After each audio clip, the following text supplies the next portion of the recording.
જય શ્રી કૃષ્ણ, રાધે રાધે. મિત્ર, કર્મયોગમાં ભગવાન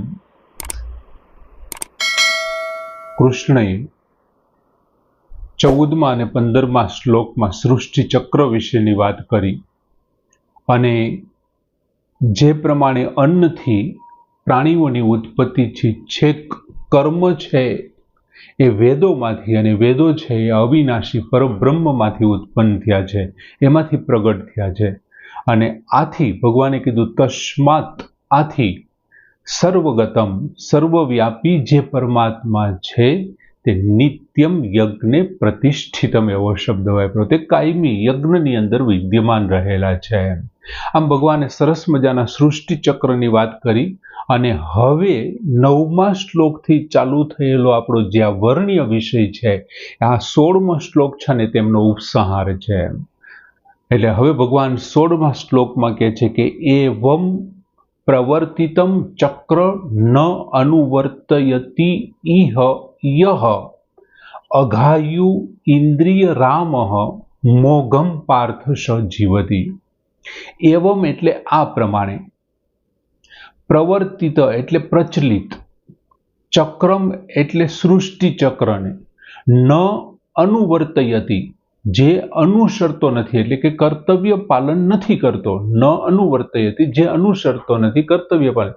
ઈહ એટલે આ લોકમાં, આ સંસારમાં, યહ એટલે જે માણસ, યહ જે માણસ, ઈહ આ લોકમાં, એવમ પ્રવર્તિતમ ચક્રમ ન અનુવર્તયતિ આ પ્રમાણે સૃષ્ટિ ચક્રને અનુસરતો નથી અથવા તો કર્તવ્ય પાલન કરતો નથી, તો એનું શું થાય? તો કે અઘાયુહુ ઇન્દ્રિય રામો, ઇન્દ્રિયા રામો મોઘમ પાર્થ સ જીવતી. અઘાયુ, અઘાયુ એટલે પાપમય જીવન વિતાવનારો, ઇન્દ્રિય રામો એટલે ઇન્દ્રિય વડે ભોગોમાં રમનારો, ઇન્દ્રિય રામો એટલે ઇન્દ્રિયો વડે ભોગોમાં રમનારો, અને મોઘમ એટલે વ્યર્થ, પાર્થ એટલે હે પૃથાનંદન, હે અર્જુન, હે પૃથાના પુત્ર, સ જીવતી, સ એટલે તે, જીવતી એટલે જીવે છે. હવે ખરેખર શું કહે છે કે હે પાર્થ, ત્યાંથી શરૂ થશે, હે પાર્થ, યહ જે મનુષ્ય, ઇહ આ લોકમાં, એવમ પ્રવર્તિતમ આ પ્રમાણે પ્રચલિત, ચક્રમ ન અનુવર્તયતિ સૃષ્ટિ ચક્રને નથી અનુસરતો, એટલે કે કર્તવ્ય પાલન નથી કરતો, સ એટલે તે, ઇન્દ્રિય રામો ઇન્દ્રિય વડે ભોગવ અથવા ભોગોમાં રમનારો, અઘાયુ, અઘાયુ એટલે અઘાયુ માણસ, પાપમય જીવન જીવનાર મનુષ્ય, મોઘમ એટલે વ્યર્થ, જીવતી એટલે જીવે છે, એમનું જીવન વ્યર્થ છે. જે ખરેખર આ પ્રમાણે જીવે છે. ત્યાં 9મા શ્લોકથી શરૂ કર્યું તો કર્તવ્ય પાલન વિશેની વાત કરી કે યજ્ઞરૂપ કર્મ હોવું જોઈએ. આ 16મા શ્લોકમાં એમનો ઉપસંહાર આપે છે અને ભગવાન કૃષ્ણ અર્જુનને પાર્થ શબ્દ કહીને સંબોધે છે, યાદ દેવડાવે છે કે યાદ કર, તું પૃથાનો પુત્ર છે અને તારી માતા પૃથાએ કેટલા બધા દુઃખો વેઠી અને એના ભાગ્યમાં જે કર્મ આવ્યું છે ને એ કર્તવ્યનું એમણે પાલન કર્યું છે. ક્યારેય તારી માતા કર્તવ્ય ચૂકી નથી.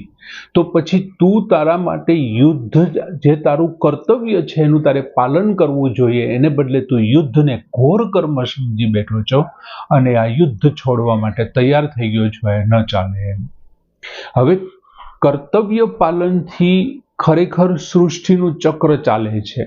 તમે જ્યારે તમારા કર્મોથી કર્તવ્યનું પાલન કરો છો ને, એનો અર્થ એવો કે સૃષ્ટિ ચક્ર અનુસાર તમે તમારું વર્તન કરો છો, અને જ્યારે તમે તમારા કર્તવ્ય પાલનથી તમે હટી જાઓ છો, દૂર જાઓ છો, ત્યારે તમે સૃષ્ટિ ચક્ર અનુસાર વર્તન કરતા નથી. એવમ પ્રવર્તિતમ ચક્રમ એવો શબ્દ વાપર્યો. હવે આ પ્રમાણે જ્યારે સૃષ્ટિ ચક્ર ચાલે છે, હવે આપણને પ્રશ્ન એ થાય કે કદાચ કર્તવ્ય પાલન એકાદ વ્યક્તિ ન કરે તો શું ફેર પડે? તો ફેર તો ચોક્કસ પડે. માની લો કે તમે કોઈ એક વાહનની અંદર બેઠા છો અને એ વાહનના એક વ્હીલની અંદર થોડીક હવા ઓછી હોય તો શું ફેર પડે? એમનો અનુભવ અંદર બેઠેલાને થાય કે નહીં? એક ટાયરમાં કોઈક વસ્તુ ભાંગી ગઈ, તૂટી ગઈ તો તમે જે રથમાં બેઠા છો એ રથમાંથી ધરી એકાદ રથનો કોઈ એવો નાનો એવો ભાગ છે ભાંગી જાય તો રથમાં બેઠેલા રથીને એના થડકા લાગે કે ન લાગે? એમ જો કોઈ એકાદ વ્યક્તિ આ સૃષ્ટિ ચક્રની અંદર પોતાના કર્તવ્ય પાલન ન કરે તો આ સૃષ્ટિને છે ને એમના આંચકા આવે, એના જેવી વાત છે. જેમ રથમાં બેઠેલા રથીને આંચકા આવે એમ સૃષ્ટિમાં વિઘ્ન આવે. કેમ કે કર્તવ્ય પાલન તમે ચૂક્યા છો. તમે કર્તવ્ય પાલન ચૂકો છો એટલે તમે દેવોની ઉન્નતિ નથી કરી, એટલે દેવોની ઉન્નતિ નથી કરી એટલે દેવો સામે કર્તવ્ય પાલન ચૂકશે, અને એ કર્તવ્ય પાલન ચૂકશે એટલે શું થશે તો કે સૃષ્ટિમાં અતિવૃષ્ટિ આવશે કે અનાવૃષ્ટિ આવશે, દુષ્કાળ હોઈ શકે, ભૂકંપ હોઈ શકે, કોઈ રોગચાળો હોઈ શકે, આવું બધું થશે એટલે સૃષ્ટિ ઉપર વિઘ્ન આવશે. બીજું, જેમ શરીરને અંગો સાથે ઘનિષ્ઠ સંબંધ છે એમ સંસાર અને વ્યક્તિ આ બંને છે ને ઘનિષ્ઠ સંબંધ ધરાવે છે. એ એકબીજાથી નોખા ન જ કરી શકાય એમ.